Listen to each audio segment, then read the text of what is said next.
I've had the opportunity to preach here before, and I really have enjoyed being with you. I hope that you have also received as much pleasure from having me fill the pulpit, and it's just good also to be with other brothers and sisters. You know, there's one thing that you can't escape. If we all are in the Lord, hey, you're stuck with me for eternity.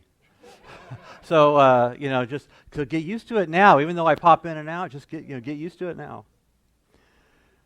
We've had this unique opportunity to work through 1st, 2nd, and 3rd John. When Nathan proposed this to Chris and I, we all three of us kind of like, oh, this sounds like a okay thing. I mean, we kind of like, how do we do this? And I really kind of didn't have a good idea of how that was going to go. But then it got going, and we started talking about, well, Nathan had this idea of actually just preaching the book of 1 John, just like narrating it in a way. And then Chris came up with his idea of how his piece would go, and I had my piece going. It's like, wow, this actually flows pretty good.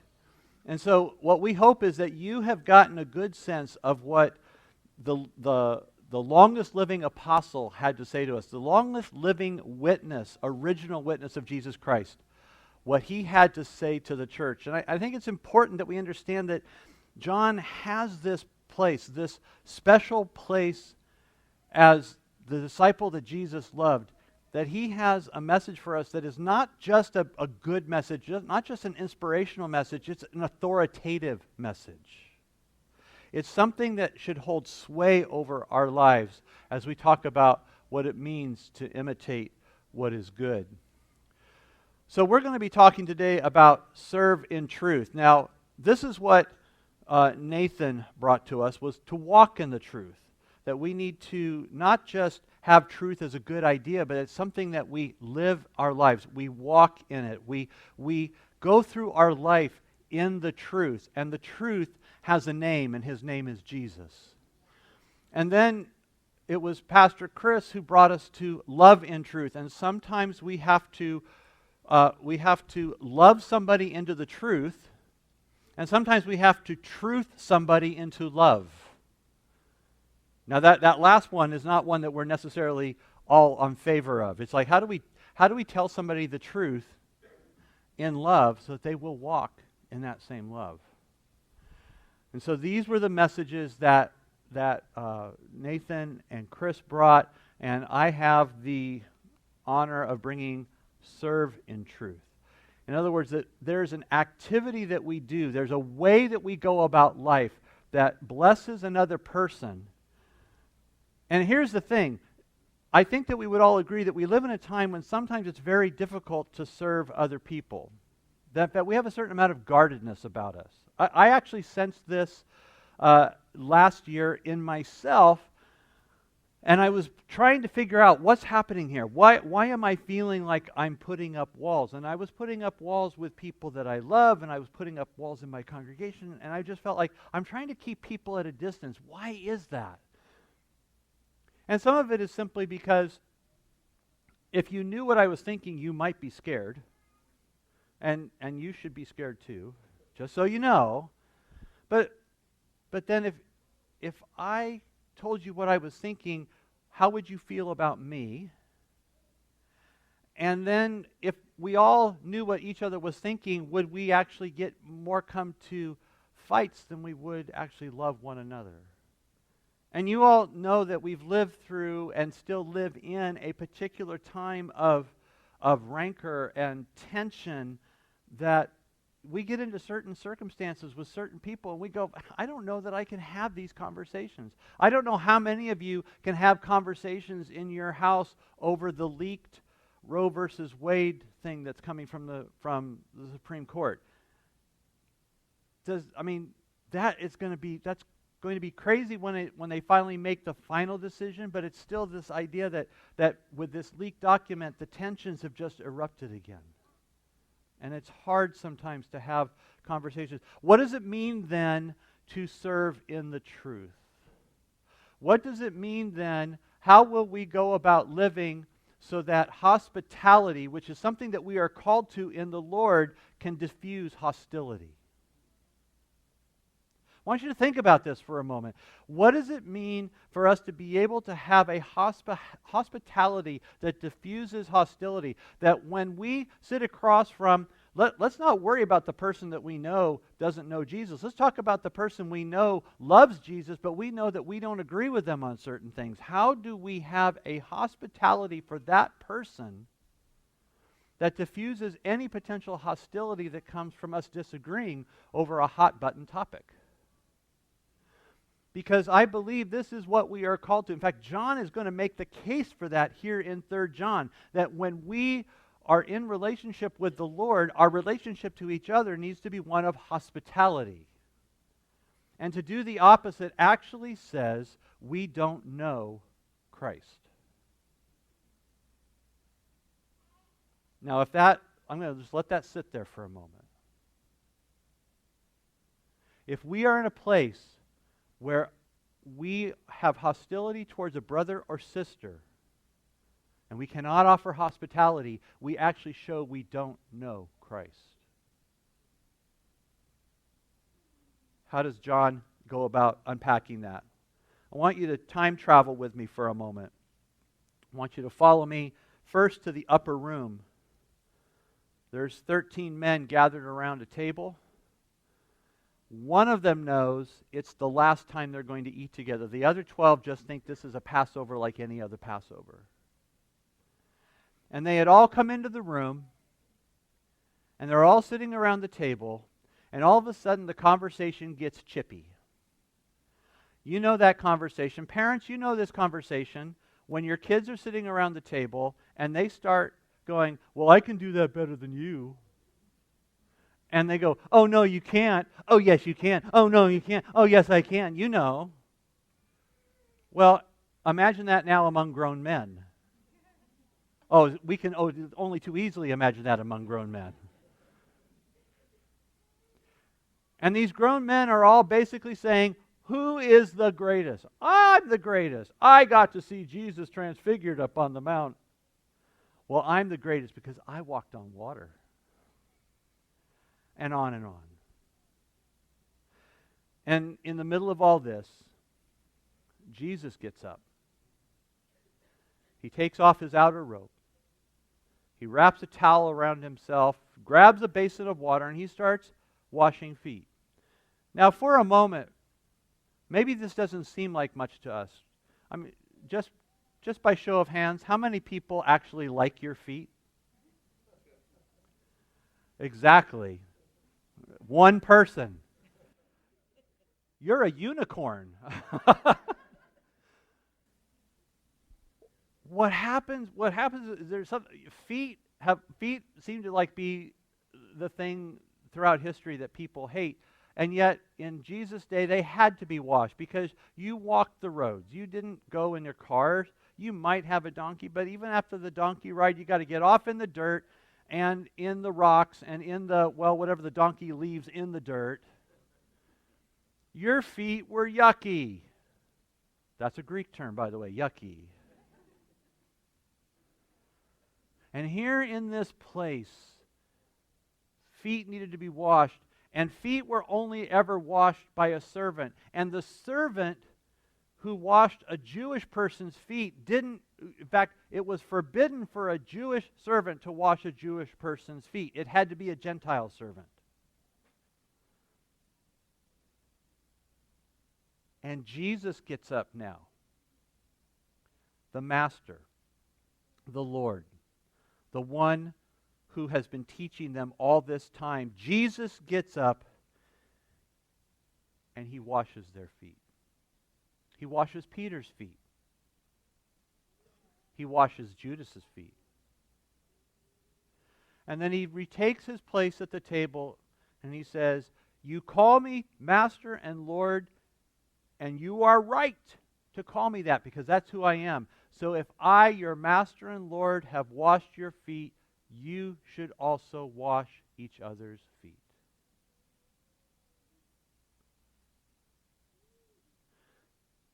We can move forward a few years. One of the people, I mentioned John, is the longest living apostle. He's still alive. he's still writing, he's still teaching, he's still influencing, he's still in this place where he is giving instruction to the churches. And he writes a letter to his dear friend Gaius. And he says, Gaius, I am so glad to be writing this letter to you. Dear friend, I pray that you may enjoy good health and that all may go well with you, even as your soul is getting along well. It gave me great joy to have some brothers come and tell about your faithfulness to the truth and how you continue to walk in the truth. I have no greater joy than to hear that my children walk in the truth. Dear friend, you are faithful in what you are doing for the brothers, even though they are strangers to you. What a wonderful thing to have said about you. What a wonderful letter that Gaius received. And he has this word from his mentor and his friend, John, who tells him, I'm just so proud of you, Gaius. I'm just so happy that you live out this word that you have been given. But here's the thing. Gaius may not have wanted to receive that letter because he might be afraid that somebody else might read it. And not because he was trying to be humble, but because he was fearful. I want you to meet Diotrephes. See, Diotrephes, while he doesn't seem to have a title, he doesn't seem to have a place. What is true about Diotrephes is that Diotrephes had pull and sway, and if he had learned that Gaius was walking in the truth, as we understand it, that he was entertaining people sent from John, if Gaius knew or if Diotrephes knew that Gaius was basically entertaining John and his emissaries, Diotrephes would have him kicked out of the church. And you would say, well, that's crazy talk. Why would we do that? Why would he do such a thing? Well, that's a really good question because John doesn't unpack all that. What John does tell us is that Diotrephes has a little character flaw. Diotrephes, who loves to be first. That's not consistent with hospitality and love because hospitality and love take humility. But Diotrephes loves to be first. Now, for a moment, I can consider two possible points of view. Either Diotrephes is really concerned about keeping falsehood out of the church, or the other possibility is that Diotrephes is actually trying to introduce falsehood into the church and he doesn't want to be challenged.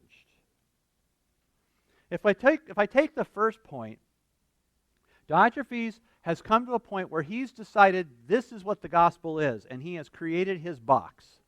And if you do not agree with what's in his box, then you cannot be in the church. And so Diotrephes, people would come from John, come and say, hey, we're here from John and we have a message for you. And Diotrephes would say, you're from John? You cannot speak. And if anybody entertained those people, Diotrephes would say, if you entertain those people, I'm booting you out of the church. Not we're having a congregational meeting. Not we're going to have a time of discernment about this. No, you entertain somebody from John, you're out of here. And, some people may not think it's a really big deal, but back in that day, to be booted out of the community was to be isolated, was to be sent out on your own, to be cut off. So Diotrephes' threat is a real tear in the soul to people going, I could be kicked out for doing what I know is right. I could be kicked out for doing what is actually Christ-like.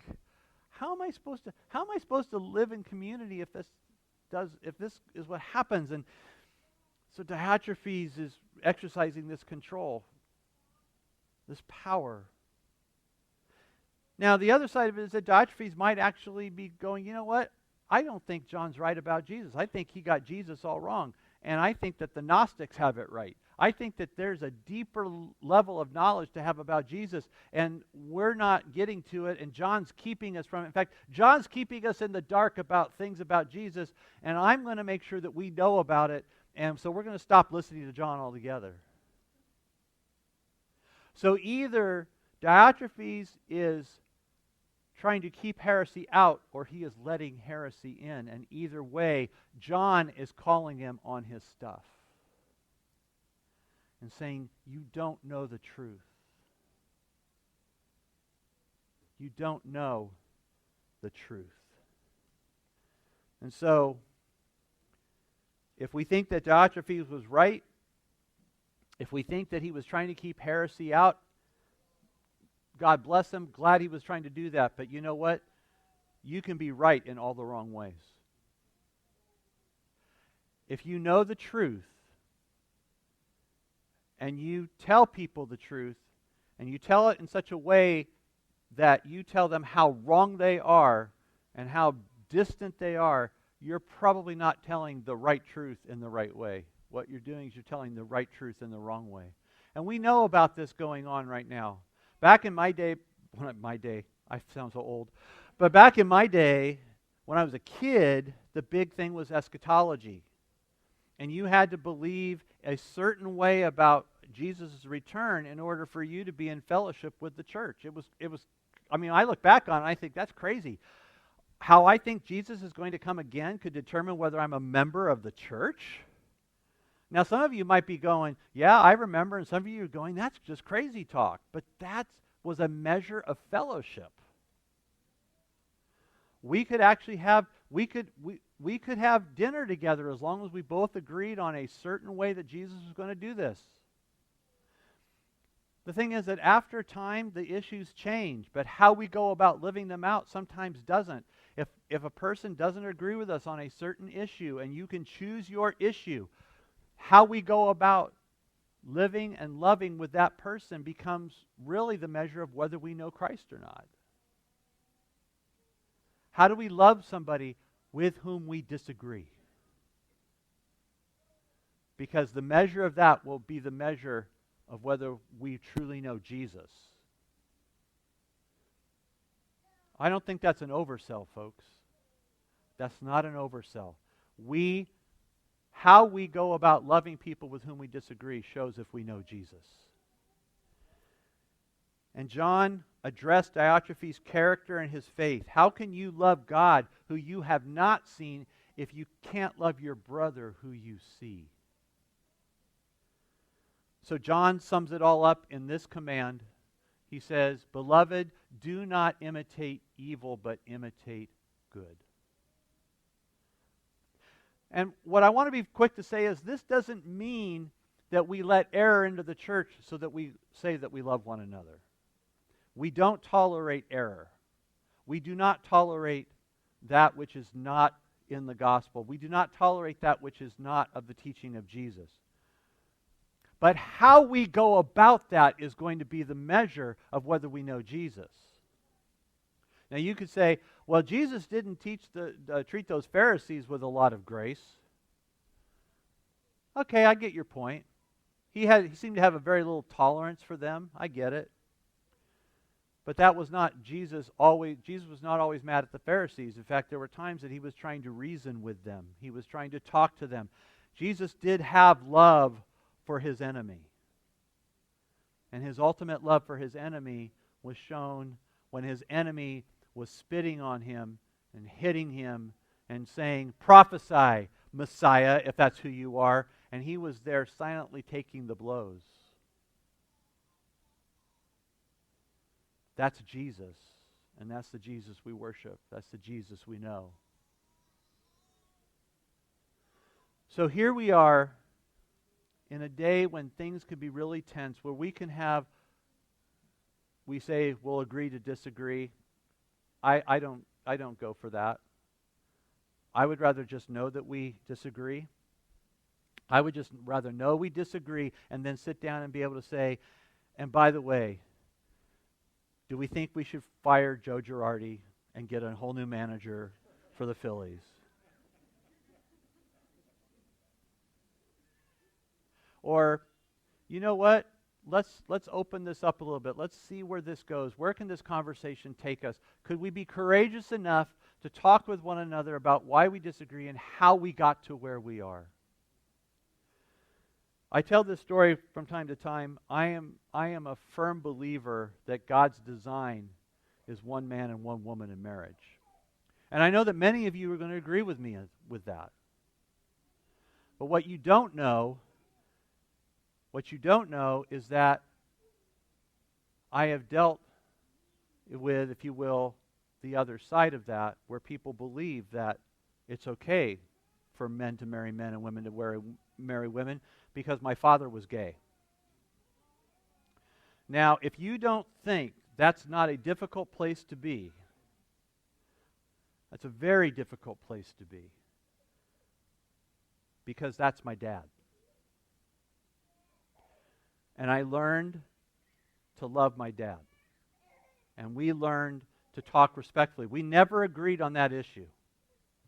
He passed away some 15 years ago, and in the time that he was alive, we never agreed on that issue, but we also agreed to love one another. Contrast that with a friend I grew up with in high school, and we fought like cats and dogs over the issue. And yet somehow, at the end of the day, we maintained relationship such that I was able to be present when he passed away from AIDS. Brothers and sisters, I'm not saying that my friend and my dad, that I ever agreed with them. But I was dedicated to showing the love of Jesus to them, so that the truth of Jesus was evident to them. That's probably the best example I can give to you of approaching and showing hospitality, so that hospitality trumps hostility. So my friends, show you know the truth, and the truth has a name, and his name is Jesus, by how you welcome and serve others. John's word to Gaius becomes God's word to us. Dear friends, show you know the truth. Keep discerning, keep knowing what is true in terms of what he has taught us, but make sure that when we are living it out, we are living it in such a way that they sense and know that God is for them, and God loves them, and God is reaching for them. Because you will become that gospel standard. Not just a truth, but the love of God in you. And how you welcome and serve others will be the show of whether you have picked up. When you detect error, we gently restore. Whether we stand or walk or crawl with them to the feet of Jesus, we stay with them even if we do not have agreement. Sometimes there are people who want to come to the feet of Jesus, but something in their past makes them scared. They don't want to share what's happened in their life. My wife, Cheryl, has this wonderful way about her. She was walking with a young lady at a women's retreat, and they were talking, and the lady said to her, "Well, you've probably heard all about me." And my wife said, "No, I haven't heard anything, and if I did, I wouldn't believe it because I haven't heard it from you." And in that moment, that opened up the door to allow this lady to share her life story with Cheryl, some things that she's very much not proud of, things that she continues to struggle with, and she pours out her heart to Cheryl because she found in her a safe place, knowing that her story was not going to get spread all across the church by gossip. And this opening of hospitality allowed this woman to essentially share and unburden herself in a moment when she needed to know this is safe. That, yes, Jesus still loves me. Maybe some of us still have that question. You know what? It doesn't have to be a hot button issue. It just has to be a past life issue where we're sitting and we're going and we're struggling going, does Jesus love me as I am right now? And if we try to apply a standard of truth, hard, cold law, what we end up doing is pushing people away from Jesus when they want to know that the truth is there to set them free, and they need to encounter that truth in Jesus through you. Will they encounter Jesus through you, or will they encounter judgment? Dear friends, show you know the truth by how you welcome and serve others. I have 3 questions for you to ponder. When has someone served me when they did not know me or despite what they knew? My mind for me immediately went to a person, a man who was one of our youth sponsors when I was in high school, and I am sitting and I'm feeling just myself as a high schooler. I felt very isolated from the group. I won't go into all the reasons for why I felt that way, but I'm just sitting there going, I don't feel like I'm lovable. And what he was trying to communicate to me in the moment that I'm sitting there weeping over this is like, no, you are lovable. You are loved. We're here for you. And that was a time that he served me. When has someone served me when they did not know me or despite what they knew? What barriers do I need to recognize that keep me from serving others in truth? What barriers? Do I feel, maybe you don't feel like you're worthy enough to serve someone else. Or maybe you need to grapple with, I come off as too good or too superior, and I need to be more empathetic. And finally, how might I grow and learn to serve someone to the truth? How can I basically open the way? How can I pave the way for somebody to come to know the truth? And truth has a name, and his name is Jesus. And that's who we want people to know. There is a story. You might have heard of a guy named Saint Benedict. He started a number of monasteries. And these monasteries were waypoints for people who were traveling. And when a person came, regardless of the time of day, they could come at 2 o'clock in the morning. Good luck getting me awake at 2 o'clock in the morning to hear you knocking, but people were knocking. There was one person in the monastery who had to be aware of that knock. And when they would go to the door, they would go there, thanks be to God who knocks at the door. Yeah, good luck getting me to say thanks be to God at 2 in the morning. And I contrast that with, as I was sharing that story with Cheryl, she said, yeah, I wish there were some people who would take that to heart when they're answering their business phone. Because she's made phone calls as a customer service representative for an insurance company. She makes phone calls to businesses to help people with claims and that kind of thing. And so often she says, well, maybe it's not as often as I make it sound, but it's just this idea that they'll pick up the phone and go, what do you want? A simple greeting. The simplicity of how you greet a person. And when a person is walking toward you, are you looking at them going, what do they want? Or do you take the posture of thanks be to God? How do we see the people that are in front of us? Brothers and sisters, show you know the truth by how you welcome and serve others.